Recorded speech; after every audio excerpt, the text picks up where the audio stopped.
So in this video, I'm just going to provide a bit of a walkthrough with using the Dirac Delta function. And its main purpose in life is to actually be a forcing function in a differential equation, meaning the right-hand side. It makes it not homogeneous. So what's basically happening is your forcing function is simply just an impulse at a certain time. So the Laplace transform, as you see, of an impulse that happens at t0 seconds. That means it's nothing everywhere else except at t0 is this really big spike in activity. Laplace transform of that is e to the negative t0s, as you see at the top of your screen. So let's look at a differential equation. So we have y double prime plus 10y prime plus 24y equals impulse function with a delay of 3 seconds. And with any second order differential equation, we have to give initial conditions, as you see there. So in the first line, we're taking the Laplace transform. So that's really nothing new there. So we're basically here. And then we collect all of the y of s terms and move the other terms to the other side. And then we divide both sides by s squared plus 10s plus 24, and that gets us here.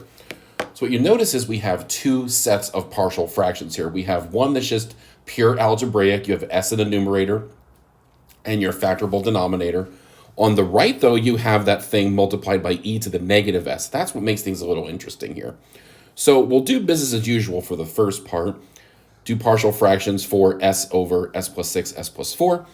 And as you can see there, we end up with 3 over s plus 6 minus 2 over s plus 4. So that's nothing new. Now with the e to the negative s part, we know that the presence of e to the negative s means that there was a shift in the original function. So we're going to pull that aside and only worry about 1 over s plus 6 times s plus 4. And that, again, is another partial fraction decomposition, as you see there. So we have this as the decomposition. So now, just so we know where we're heading, let's pull everything together. So y of s, the solution to the differential equation, is all of this. So 3 over s plus 6 minus 2 over s plus 4 plus e to the negative s times the other piece. And then when you inverse transform it, well, the first two terms are not so bad because those are just basic transforms. So that's 3e to the negative 6t minus 2e to the negative 4t.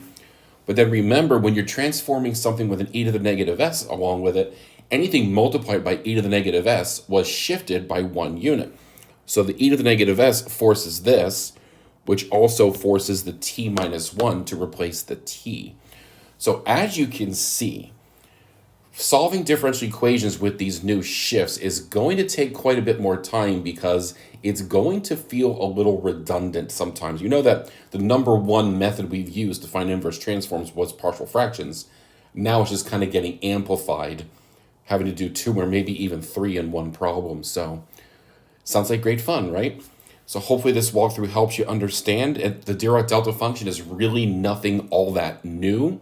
It's just what it does for the transform. Okay, so thanks for watching.